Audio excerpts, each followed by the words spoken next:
Liz Crosby here with the Astral forecast for the week beginning March 29th through April 4th, 2021.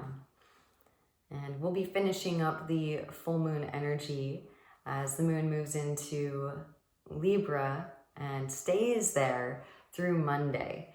So the full moon energy is going to be very much still with us, resonating and integrating as we move through the week. And it being in Libra, of course, it brings our relationships into analysis. And it's really crucial as we move forward to create partnerships with other people, other conscious co-creators. And it's so popular to utilize spiritual jargon, but don't look to the words, look to the actions and trust your intuition in regards to whether or not someone is going to help you further your expansion of consciousness in your field or repress it or even diminish it.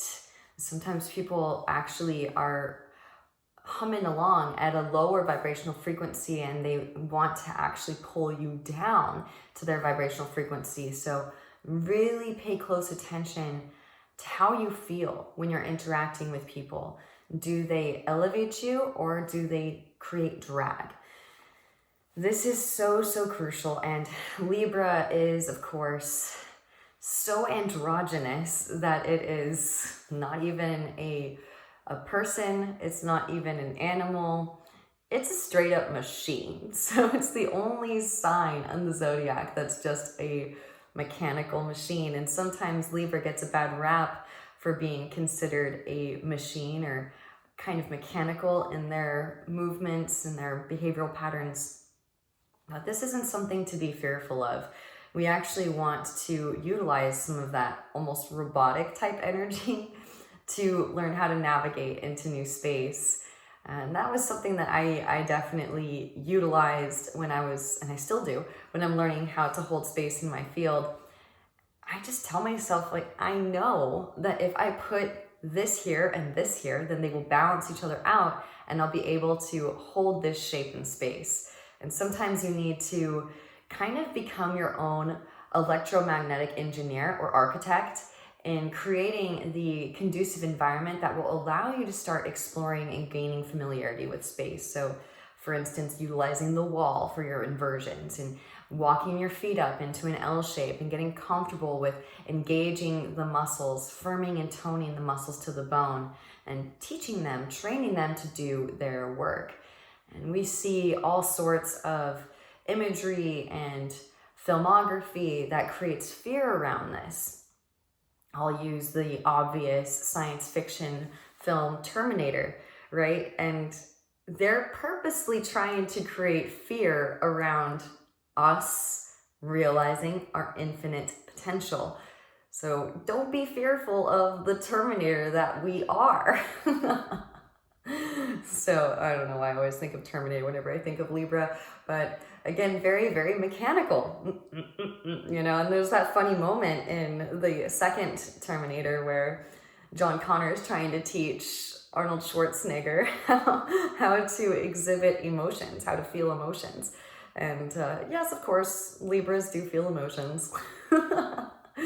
But yes, and two, we are going to destroy the old world. And so, of course, James Cameron is going to paint this scene wherein, you know, Sarah Connor is working so hard to preserve the old way of being and to fend off the robots, the Terminators, the Skynet. And I just love that it's called Skynet too. It's kind of like, yes, we do need to, as I said in the last episode, get our anus up in the sky to appease Cronus so he doesn't castrate Uranus.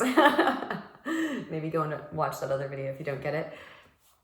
But it's literally a net, right? So they're netting our spirit and our ability to hold space in our sphere by creating these films and these culturally inherited blockages that make it seem as though we're just supposed to stand and sit upright all day long. So give in to the mechanical aspect of self and And I think that will also make it easier to kind of weed out people that are not going to help you further your growth, your spiritual growth, because they will not meet you there. They will not do the inner work, and it will become, again, blatantly obvious as the actions don't line up with the words.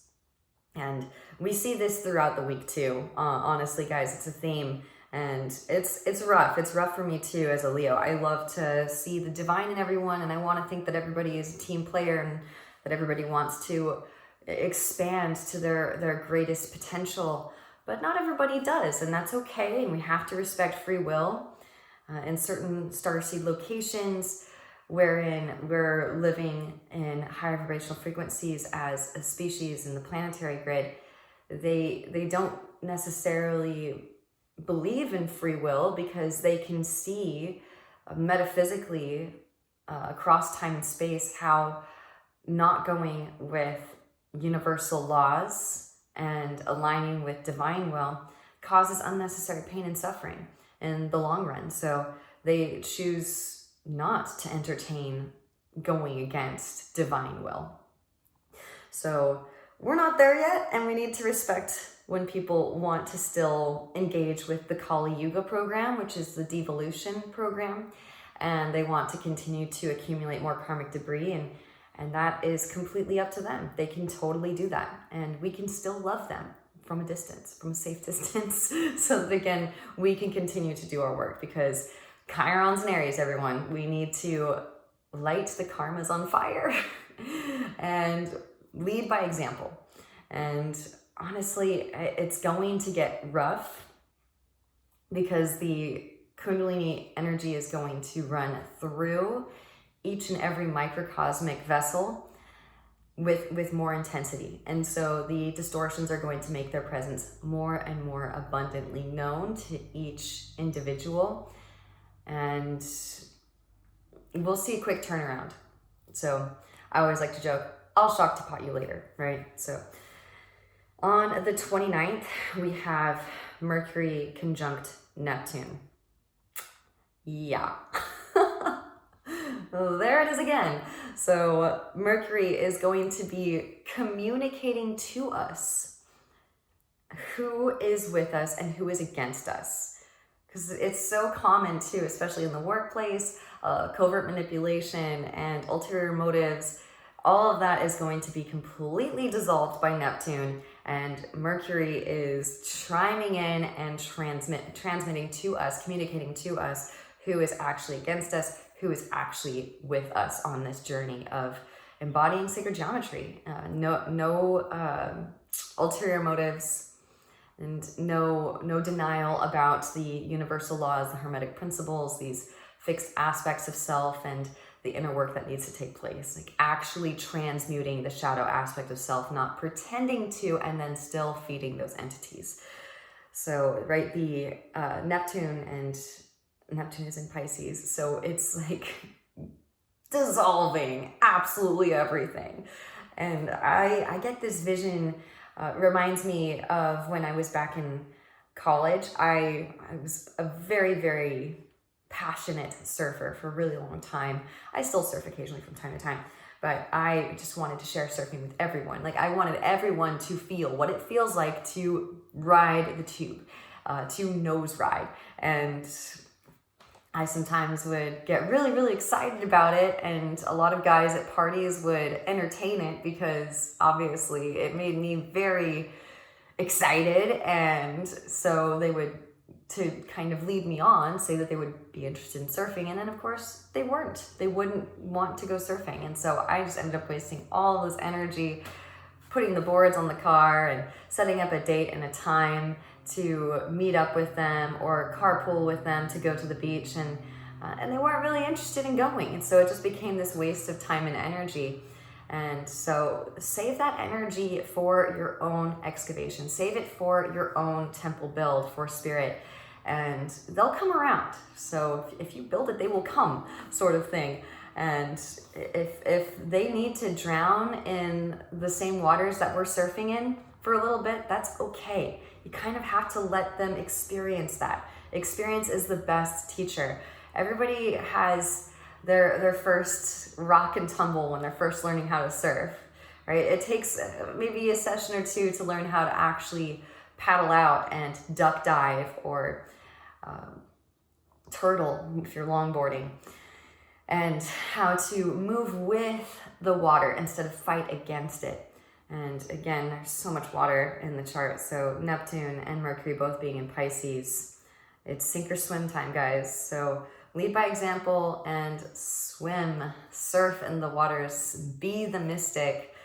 And hopefully you're leading by example. That will probably most definitely be so much more beneficial for onlookers than trying to utilize modern day rhetoric, current paradigm, persuasion. That's not going to work. Right? We want that kundalini. We want that kundalini activation. We want full body orgasms. So that's what's going to bring people around. But be cautious too, because of course Pisces and Neptune can be prone to illusions and delusions. So don't give in to the old, and it'll be there. It'll be like, do you want to come and go down the same old path again? We know where it's been before, but just another round on the merry-go-round, just to play with those distortions for one more time. No, just say no and move on. Sometimes the new can be a little bit nerve-wracking, and it can be daunting at times, but it's so much more fun, and it's new territory, and it's adventurous. And we do have the moon moving through Sagittarius this week, so South Node also in Sagittarius. I know that so often when the South, whichever sign the South Node is in, it's like, all right, well, let's just completely forget about that sign. We want to take what we've learned from our past lives and proceed with hopefully the kernels of wisdom, right? Those pearls of wisdom that each sign has to offer, so that we can ascend up towards the North Node, Gemini, in this particular instance. So on the 30th, we have so many sextiles this week. And again, it's kind of like, it's totally the cosmos, the astral transits kind of bolstering us up, like, it's okay to let go of these old partnerships that aren't serving us anymore. Maybe you have to let go of a whole environment, right? And a whole routine that you set your whole life up around. Trust me, I've been there. I spent years working in toxic environments. I won't get into it too much here, but it was rough. I have a Capricorn rising, so I really invest myself in my job, in my work, and I take pride in my work, and I work really, really hard because I am a really tough goat. And so when it came time for those tower moments to happen, and for me to let go of those environments, it was really rough. I think it was harder than a breakup, because I had invested myself not just in the environment, but all of the people that I was interacting with there. And of course, there were some really toxic individuals that made it unbearable to sustain in those environments, but there were individuals that were willing to do the work, and I just had to trust that they would, if they were ready to continue to do the work, that they would come with me to the environments that I was going to keep working in. So trust that the people that you're meant to interact with, to work with, will continue to find you. And the people that are not ready to do the work, you have to just let them go. I know it's hard. Sometimes it's like Jack in the end of Titanic, right? And he's getting sucked down and just trying to hold on to him. You can't hold on. You just can't. The forces that be are just too strong. It reminds me of that Leonardo DiCaprio meme from Romeo and Juliet. And when you read the astral chart and you're not compatible, damn you stars! Sometimes the writing is on the wall, or quite literally on our holographic skyscape, right? And we have to see what the planets are letting us know and move in sync with it. So yeah, Venus is going to be sextiling Saturn on the 30th. So Venus being in Aries and Saturn in Aquarius. And sextile is when it skips a sign, so it's skipping Pisces here. And this is good for partnerships in business, right? So it's all good. We're gonna let go of something and something else is gonna come in. So we're letting go of these partnerships, and maybe it's like, I don't really want to learn how to do triangle pose properly, or I don't really want to actually get upside down at all in my practice. And just, who cares about the uppermost chakras? I don't want to light them on fire. I don't want to illuminate those nadis, and I just want to stay in these lower frequencies. And okay, all right, peace out. I love you. I'm letting that tether go so that I can link up with someone that actually wants to go there, someone that actually wants to do Battle of Kurukshetra, someone that actually wants to light Lanka on fire and go and save Sita and bring her back to Rama. Right? We want to actually do this work. And so us, by emitting to the universe, to our existence, that we're ready to do this work, it's going to inherently, intrinsically dispel some of those karmic ties. And it's rough too, especially, trust me, I know I have very vivid third eye activation, and to the extent we're in, and I'm not going to put myself out there for psychic readings. Honestly, I need to keep going. It is time to do this work and to expand consciousness. I want to help you to activate your psychic nadis. So hopefully I'll put up some more tutorials this week. I really am going to try and get a weekly astral up so that I can also know how I'm going to plan out my classes, because I do teach in-person classes and Zoom classes, but also to prepare for my own excavation. I'm doing this and I'm sharing it with you so that everyone can benefit. But I'll try and get some tutorials up on some certain postures that have been very, very helpful in activating third eye, opening up crown chakra so that I can activate the Merkaba, move up through crown chakra, access Akashic records, universal consciousness, process from all perspectives, all of my karmas, so that we're actually metaphysically forgiving these lapses in our temple maintenance that have accumulated over the centuries. So this is really, really good that Venus is going to be sextile Saturn, because it's like, okay, we're ready. Who's coming in? We are wanting to do the work. And of course, we just had the Kazemi of Venus and the Sun. So the Sun has literally burned away all of, again, it's an ongoing theme, isn't it? So Venus being the love planet, of course, Venus is associated with feminine energy. The circle is our sphere of existence, and the cross is the elements, earth, air, fire, water.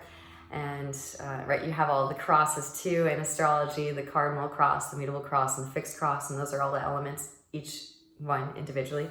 So the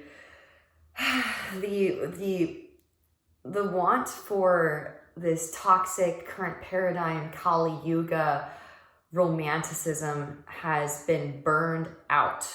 We don't want it anymore. We just don't want T-Rex love anymore. It was fun while it lasted, and we can always go back again up to Akashic and relive anything and everything and from all perspectives, because we're all the same self. But we're really tired of the separateness now. We're tired of hiding things from each other. We're tired of the behind the scenes stuff. We want true love. We want divine love, right? And we're willing to be that kind of that fool. Aries is the first sign of the zodiac, so it's like, okay, what now? Who are we? And we're willing to kind of put ourselves out there and see, to shed light on what could potentially arise if we fully commit to realizing our infinite potential and following through with it with action. So on the 31st, the Sun is going to sextile Saturn as well. So again, as I was mentioning before, Venus and the Sun were really, really close. They're conjunct. And so, of course, we're going to experience a sextile between the Sun and Saturn as well. And this is, again, another bolster. It's letting us know, like, we are supported in this switch up and changing our dynamic, our energy dynamic and our group energy dynamics. And also we are supported in choosing to actually go for it, actually do the inner work that's necessary. The solar plexus activation, the ability to shine the light of the sun in every direction. It's so common to say namaste at the end of the class, but most people don't know what it actually means. And in India, it's so ubiquitous that they don't even say the word. They usually just kind of nod in agreement, like that. It's just kind of accepted. And it's amazing to me how some spiritual types will say namaste and then go and stab you in the back. And it's like, no, you don't know what namaste is or what it means. If you're stabbing someone in the back, that's not namaste. We're all the same self. So you're doing that to yourself. You're not doing that to the other. There is no other. So the light in me sees the light in you. Okay, so now what are we going to do about it? All right, the Aghoris and the Shivites, they all worship the inner fire. This is symbolic for the fire of solar plexus. Solar plexus is the very center of the sphere, which is the dot in the middle of the Sri Yantra, is the navel of the Vitruvian man when he is expanding out into his celestial nature, which is a sphere. So it's up to us to actually be the fire tenders, to stoke the inner fire and to take upon ourselves this new role. And we are supported. It's okay too if you're having to figure out how to, because Saturn does have to do with work, right? As I mentioned before, I have a Capricorn rising, so again, taking pride in our work. Saturn's home constellation being Capricorn. Again, right now it's in Aquarius. So how can we reorient ourselves so that we can do this inner work, this metaphysical work, which we know now is extremely important. And I myself face a lot of adversity because being a yoga instructor, I don't make that much money. It's not what most people would call a lucrative job. But I see the future currency is Kundalini, right? Kundalini is the true currency, not Bitcoin. Just kidding, had to throw that in there. The true currency is Kundalini. So how can we reorient ourselves, right? We can't just kill off the patriarchal system, and it facilitates a purpose, right? We have the distribution of resources, so we can all actually go for it. We can all actually work towards ascension, embodiment of sacred geometry, Sri Yantra flower of life, filling out space in our sphere. We don't necessarily have to grow all of our own food, for instance, which takes up an enormous amount of energy. We can utilize that energy for space holding and processing karmic debris with inner technology activation. So how can we situate ourselves so that we can make the most of our time and the here and now to expand consciousness? And I think we're all very, very much over the idiocracy that we see playing out before us. And it might get a little bit worse before it gets better because, again, there are so many people that are still resistant to physics. They're still resistant to the idea that gravity affects subtle body energies. And those people are going to, again, kind of dampen the collective. That's okay, but we need to break through. And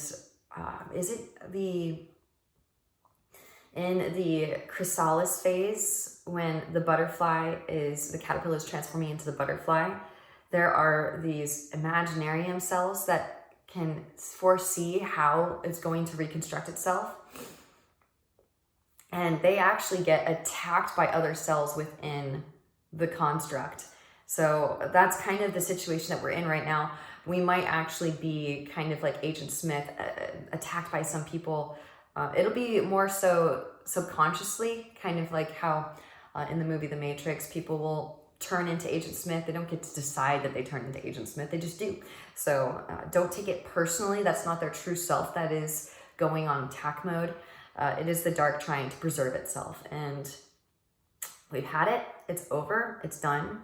And honestly, dark, you want this too. I know you do. Right? You're tired of playing these games. So And then on the 31st, we have another, or on the 1st, we have another sextile. Mercury will be sextiling Capricorn. So, yet again. Oh my gosh, this theme. It's like, sometimes the cosmos will do this. It will just drill it into you until you get it. So, again, Mercury is communicating to us on the 1st. We might actually get some communication from Pluto, which is so far out, it sees everything. So Pluto, I think it's associated with, I want to say Scorpio. So again, you can't lie to a Scorpio. They just don't even try. And I do believe the moon will be in Scorpio too this week too. Yes, on Tuesday and Wednesday.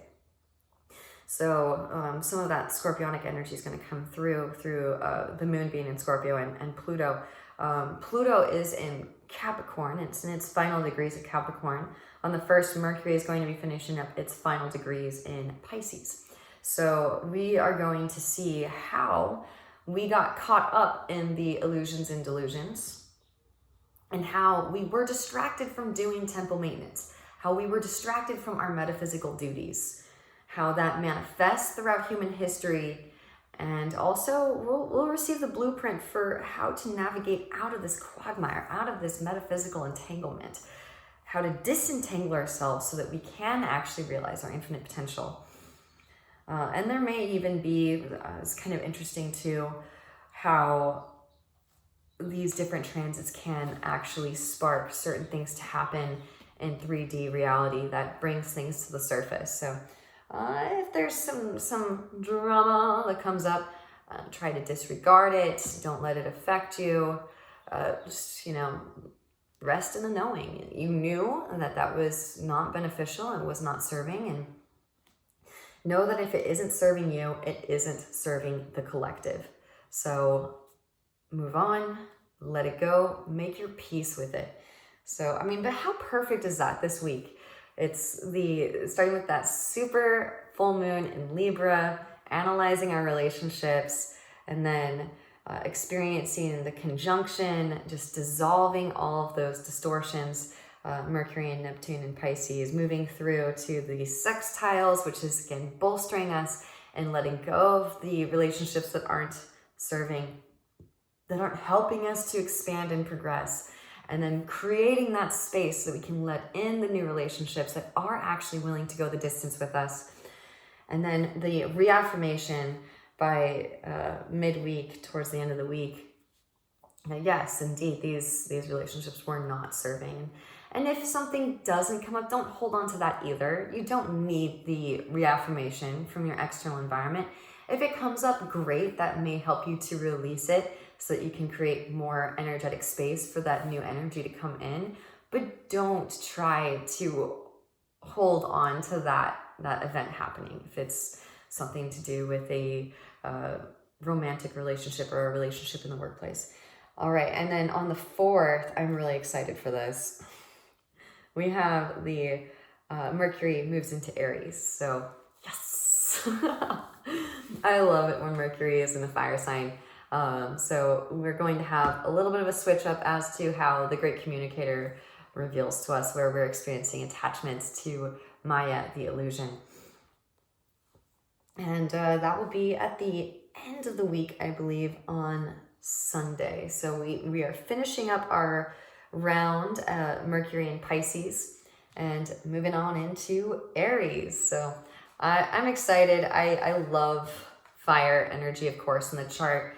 I get so stoked on it because the fire does give people a little bit more of an affinity or proclivity to doing core work. And if I'm going to get in my car, if I'm going to and drive somewhere to teach a class, if I'm going to set aside a whole hour to teach a Zoom class, I really want the yogis that are participating to actually light themselves on fire, because the fire internally, of course, the fire is what burns away the impurities in the nadis so that we can actually reactivate the tubular channels that life force energy flows through. It's not to say that utilizing psychedelics or going on a Vipassana retreat isn't still beneficial. Of course it is, and that will help you to refine your awareness of the seventh limb of yoga, which is meditation. But it is so, so crucial to actually do the fire work too. And it's got to be internal. Of course, yeah, you can meditate on a fire or bonfire, or you can do fire spinning to kind of build your acquaintance with the fire element. But remember, these are internal. The elements are inside of us. And so, the Zoolander moment, the files are in the computer.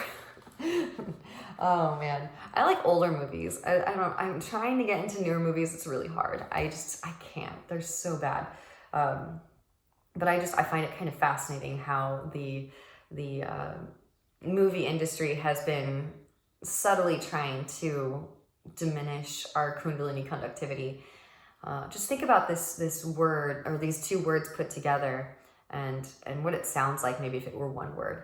Illumine, nadi, right? To illuminate your nadis. We're trying to create spells to prevent us from illuminating our nadis.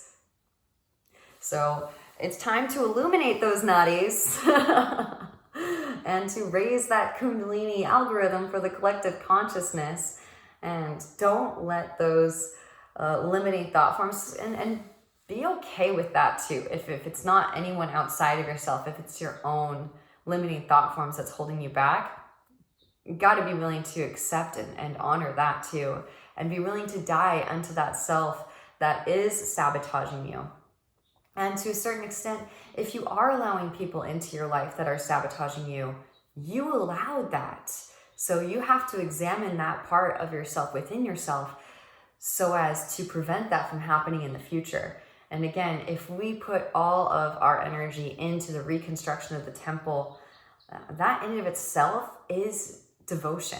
And other devotees will be attracted to that. People that are not ready to commit to the spiritual path, they're going to be detracted. They're going to be repulsed, and they're going to go away, because more often than not, our space holding will flare up the insecurities that they have in their field that they're not ready to address yet. So again, you want to create a safe distance. You can still love them as the same self, but if you get too close to people that are not ready or willing to do the inner work, then you will inevitably get caught in the crossfire of their entities that they are hoarding in their field. So really, really important. That message, again, has been coming through a lot.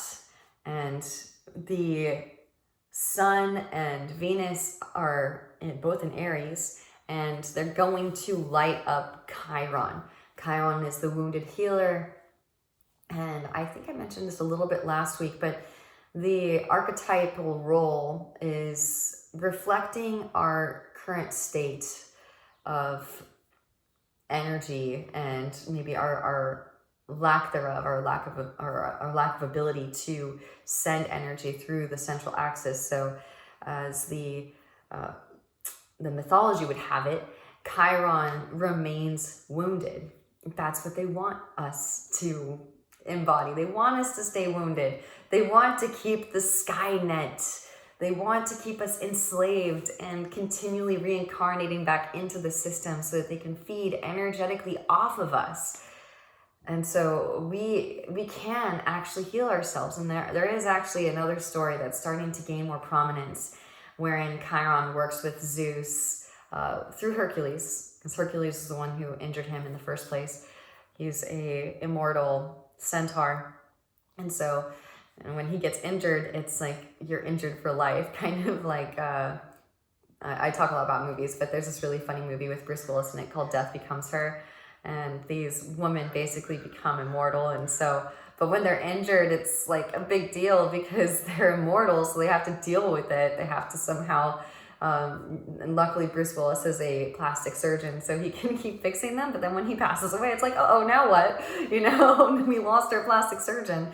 So, and each of us is, in a sense, although we do die and reincarnate, we do continue to reincarnate. And so the present moment is in and of itself ongoing. And so how can we choose to heal? And we have to heal through the fire. We have to, and I love how one of the obstacles that Hercules faces is holding the weight of the world on his shoulders.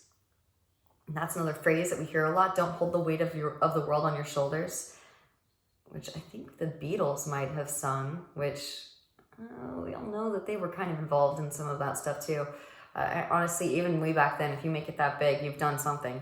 So no, actually do hold the weight of the world on your shoulders. Taking it back to the full moon in Libra, find the balance so that you're establishing energetic equality, equilibrium, and you're not having to overexert yourself. You're finding the path of least resistance. That's what Aquarius is all about. I know a lot of times people rag on Aquarius for being lazy. And yes, that can be a shadow aspect of Aquarius. They can be quite lazy. They love technology, so they will get like hardcore into computer engineering type stuff. And so it can make you a little bit out of your own body. But it can be utilized for good. So as I always say, some of these shadow aspects can actually be transmuted into positive aspects. We can program, right? Computational functionalism. We can program our mind to hold the path of least resistance, and we can continue to refine that.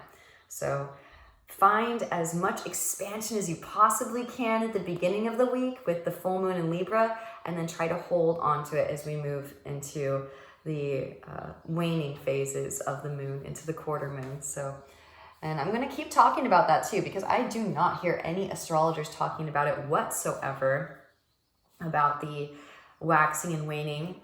And it's really funny to me too, because I notice in the, because we are bridging the gap between the spiritual and the physical. And I noticed in the hand balancing community, come the full moon phase, everyone's doing things they've never done before, because the energy is lighter and people are able to hold that space with more ease. And then come the new moon phase, the darker phases of the moon, everyone is throwing their hand balancing blocks, just so frustrated, coming out of postures that they thought that they had solid, and they're like, why? And then I've stopped. I did for a little bit. I would message them like, hey, it's the new moon, don't be so hard on yourself. And I'm like, oh, what is this like hippie chick yoga instructor trying to tell me about full moon, new moon, lunar phases and how that affects my handstand? Whatever. So, whatever. I mean, I love the hand balancing community. You guys are awesome and you're showing us the way, but be a little bit more open-minded, because you don't want to be too hard on yourself either, because that energy, that inner banter, you have to think. I love how Abraham Hicks says it's kind of like you're on speaker, and Esther Hicks goes around and does these conferences, and so she's got her mic on her, but she doesn't know that it's on, and so she's having a conversation with someone, and they're going about the conference center, and then she gets a text from someone, hey, your mic is on, right? And everybody in the conference room ready to see and receive Abraham, who she channels, is hearing what Esther is saying in this conversation. And luckily she didn't say anything incriminating, but we have to start thinking in terms of that, because when Uranus moves out of Taurus and into Gemini, it's telepathy time. It is collective consciousness time. But we need to start thinking in terms of that now. So whenever you're even just thinking thoughts, know that it's reverberating throughout all of existence.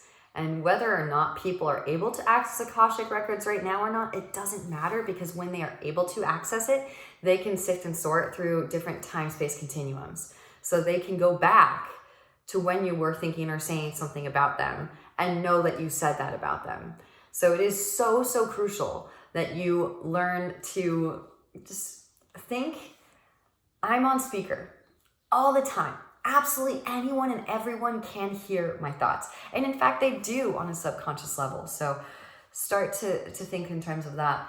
And that's another telltale sign. If someone is prone to talking poorly of others, then they're just not aware of these aspects of self yet. And they may not be ready to do the journey with you quite yet. So we can't turn a bad apple into a good apple. They have to decide to do that for themselves. So, and stay committed to doing you and expanding. And if people want to join you in that expansion, then welcome them in with open arms. But be wary of wolves in sheep's clothing, because it's not uncommon for people to put on the spiritual facade, the spiritual disguise, so that they can go in and people that are, you know, self-proclaimed spirituals are generally really, really nice people, and so they can be easier to manipulate. And I know that when I was working in certain environments, I definitely was willing to lower my vibration so that I would be accepted, and we cannot have that anymore. It's over, it's done, and we see too how it adversely affects the whole collective. You know, you might be thinking that you're being altruistic by doing that, but you have to understand, this might be more of my Leo download for you, because, you know, we'll take one for the team because we love everybody so much, and we have such big hearts, and we think that it's noble to overextend ourselves for others or to stoop down low for others, and it's really not, because when you do that, it adversely affects everyone. And Leo of all the signs should know that too, because it's the understanding, the awareness, overstanding, that we are the whole universe, and that is our responsibility to take care of the universe. So I think it's going to be really fun. And that's why I'm excited to keep doing these weekly forecasts with you guys, to experience the great revealing with all of you. And that's all that apocalypse means. It's just the great revealing. And we'll continue to ascend together. And I'm sure, absolutely positive, that the astral transits will reflect that.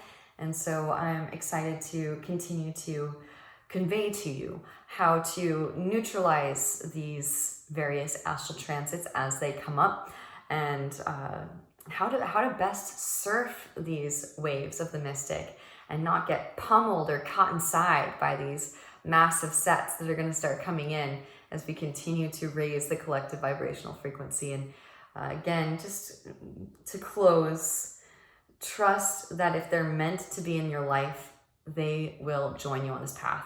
And that's not to say too that they may not come back around. Maybe they need to go through this phase of getting caught on the inside, and then see you just scoring epic tube rides, metaphysically speaking. And that might be what inspires them to learn how to actually do a proper duck dive and paddle out and take off on some of those waves with you. So keep up the good work, keep expanding, and I will talk to you next week. Have a lovely week, everyone. Namaste. The real namaste. I see the light in you. Satnam, Ahom, Lokaha, Samasta, Sukhino, Bhavantu, Om Shanti, Shanti, Shanti.